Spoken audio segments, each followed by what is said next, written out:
ఓం శాంతి 2/6/2025 సాకార ఈశ్వరీయ మధుర మహావాక్యాలు.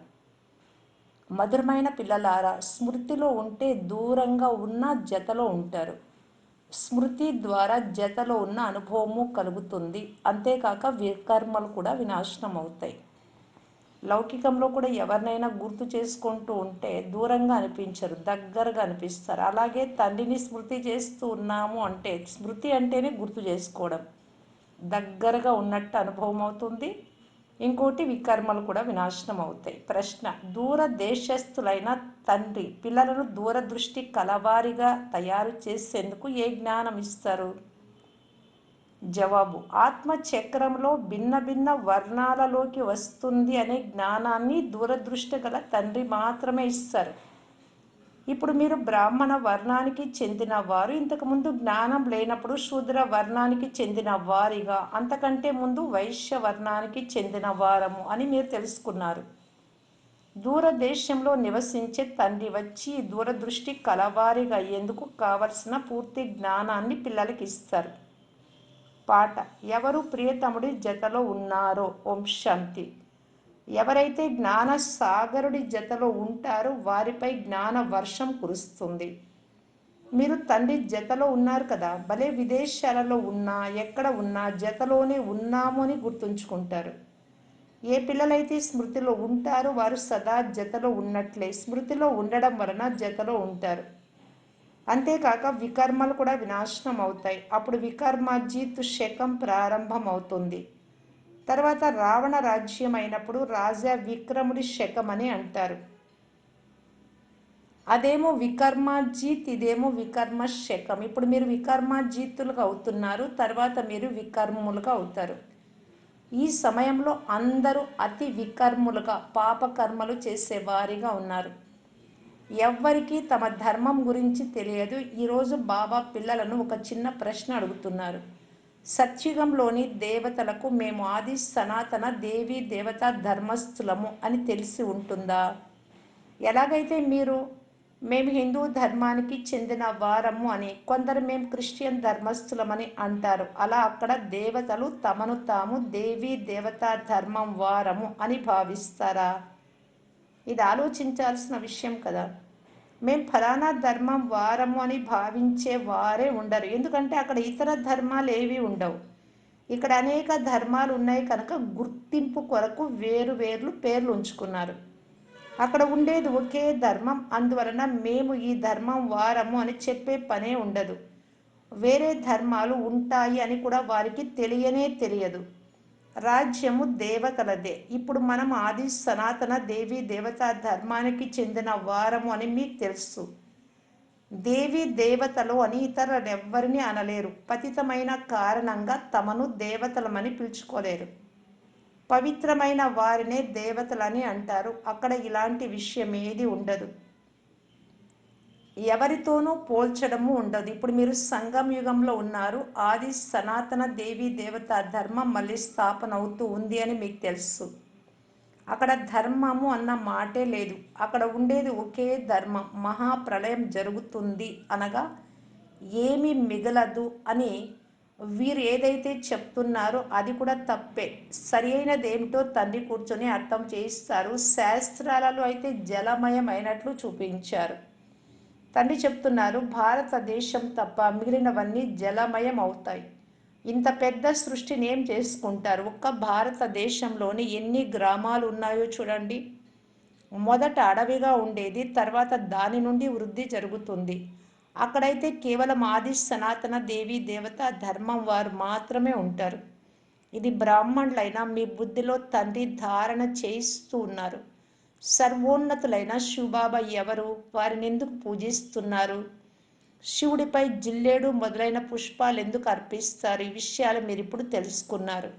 తండ్రి నిరాకారులు కదా, నామరూపాలకు అతీతమైన వారు అని భక్తులు అంటారు. కానీ నామరూపాలకు అతీతమైన వస్తువు ఏది ఉండదు. అప్పుడు ఎవరిపై పుష్పాలు మొదలైనవి అర్పించినట్లు? మరి మొట్టమొదట పూజ శివుడికే, శివలింగానికే జరుగుతుంది. మందిరాలు కూడా శివాలయాలే తయారవుతాయి ద్వాపర యుగం మొదట్లో. ఎందుకంటే తండ్రి వచ్చి భారతదేశంలోని పిల్లలకు మరి మొత్తం ప్రపంచంలోని పిల్లలకు సేవ చేస్తారు. మనుషులకే కదా సేవ చేస్తారు. ఈ సమయంలో మిమ్మల్ని మీరు దేవీ దేవతా ధర్మానికి చెందిన వారమని చెప్పుకోలేరు. మేము దేవీ దేవతలుగా ఉండే వారము అని ఇప్పుడు మళ్ళీ తయారవుతున్నాము అని ఇంతకుముందు మీకు కూడా తెలియదు. ఇప్పుడు తండ్రి అర్థం చేస్తున్నారు అంటే ఇది జ్ఞానము అని భావించాలి. వారు తప్ప ఇంకెవ్వరు ఇవ్వలేరు. వారిని జ్ఞానసాగరులు, నాలెడ్జ్ఫుల్ అని అంటారు. రచన రచయితను గురించి ఋషులు మునులు మొదలైన వారెవ్వరికీ తెలియదు అని మహిమ చేయబడింది. తెలియదు తెలియదు నేతి నేతి అంటూ వెళ్ళిపోయారు. చిన్న పిల్లలకు జ్ఞానం ఏమైనా ఉంటుందా? పెద్దవారు అయ్యే కొలది బుద్ధి వికసిస్తూ ఉంటుంది. విదేశాలు ఏవో అవి ఎక్కడ ఉన్నాయో తర్వాత బుద్ధిలోకి వస్తుంది. పిల్లలైన మీకు కూడా అనంతమైన జ్ఞానం గురించి ఏమీ తెలియదు. బ్రహ్మ కూడా భలే శాస్త్రాలు మొదలైనవి చదువుతూ ఉండినాను కానీ ఏమీ అర్థమయ్యేది కాదు అని అంటున్నారు. ఈ డ్రామాలో నటులు మనుషులే కదా. మొత్తం ఆటంతా రెండు విషయాలపైనే తయారు చేయబడింది. భారతదేశపు ఓటమి, భారతదేశపు గెలుపు. భారతదేశంలో సత్యుగ ప్రారంభ సమయంలో పవిత్ర ధర్మం ఉండేది. ఇప్పుడుండేది అపవిత్ర ధర్మం. అపవిత్రత కారణంగానే తమను దేవతలుగా చెప్పుకోలేకుండా ఉన్నారు. అయినా శ్రీ శ్రీ అని పేర్లు పెట్టుకుంటారు. అయితే శ్రీ అంటే శ్రేష్టమైన వారు, శ్రేష్టమైన వారిని పవిత్రమైన దేవతలు అని అంటారు. శ్రీమత్ భగవాను వాచ్ అని అంటారు కదా. మీరు ఇప్పుడు శ్రీ అనగా ఎవరైనట్లు?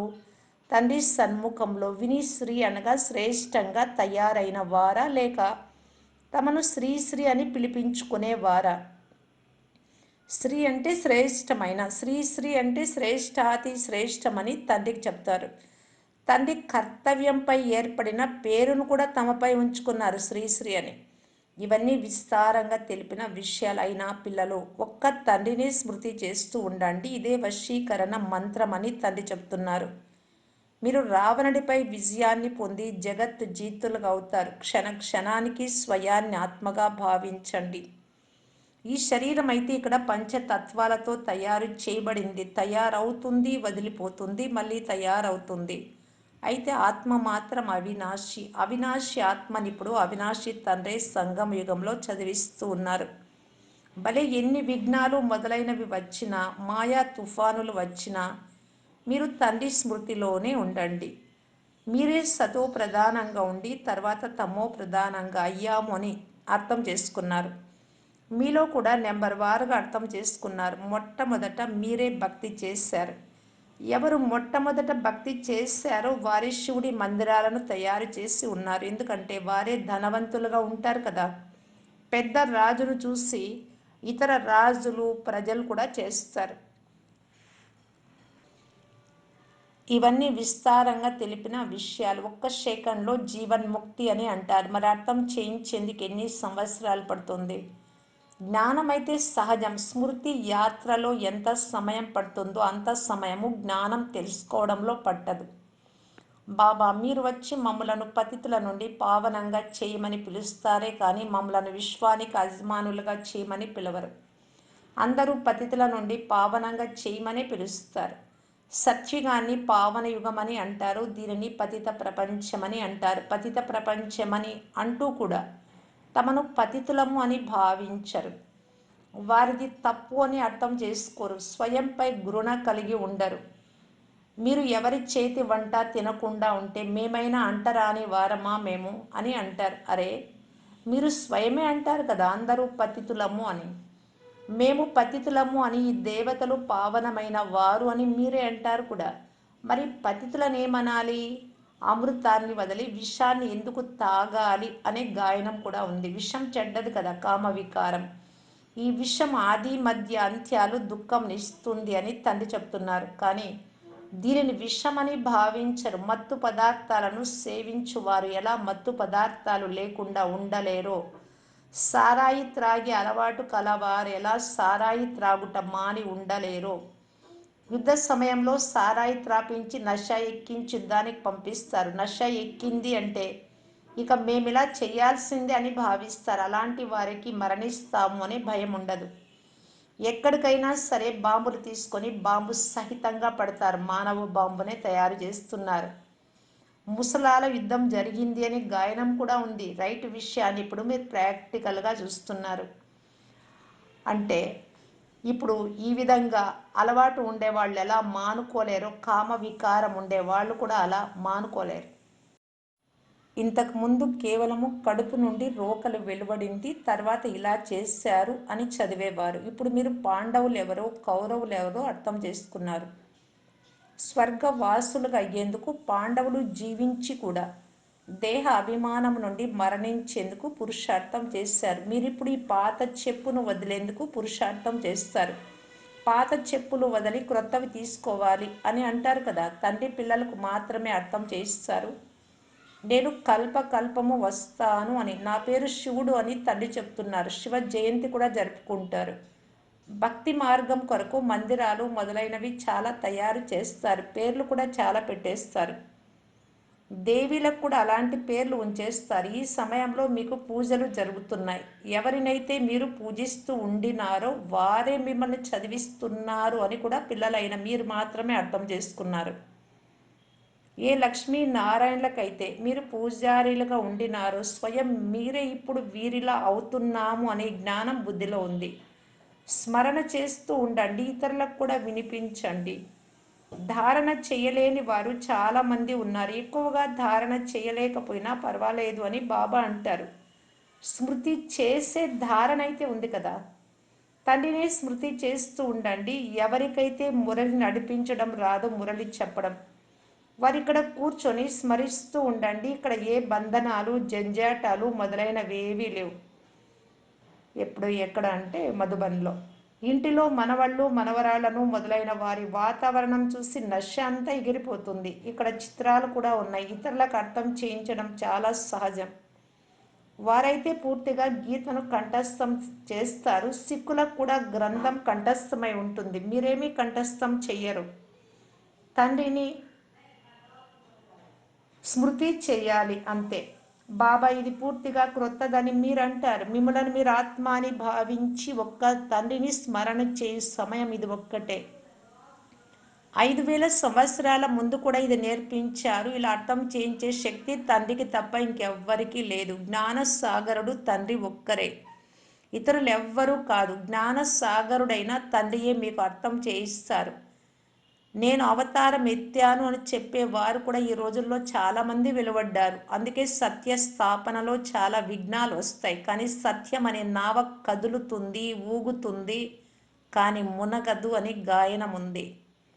ఇప్పుడు పిల్లలైన మీరు తండ్రి వద్దకు వచ్చారు కనుక మీ హృదయంలో ఎంత సంతోషం ఉండాలి మధుబన్కి వస్తే. ఇంతకుముందు యాత్రకు వెళ్ళేటప్పుడు మనసులో ఏమనిపించేది?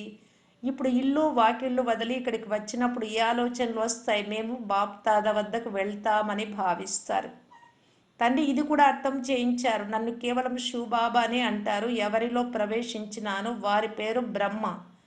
వంశములు ఉంటాయి కదా. మొదటి వంశం బ్రాహ్మణులది, తర్వాత దేవతల వంశం.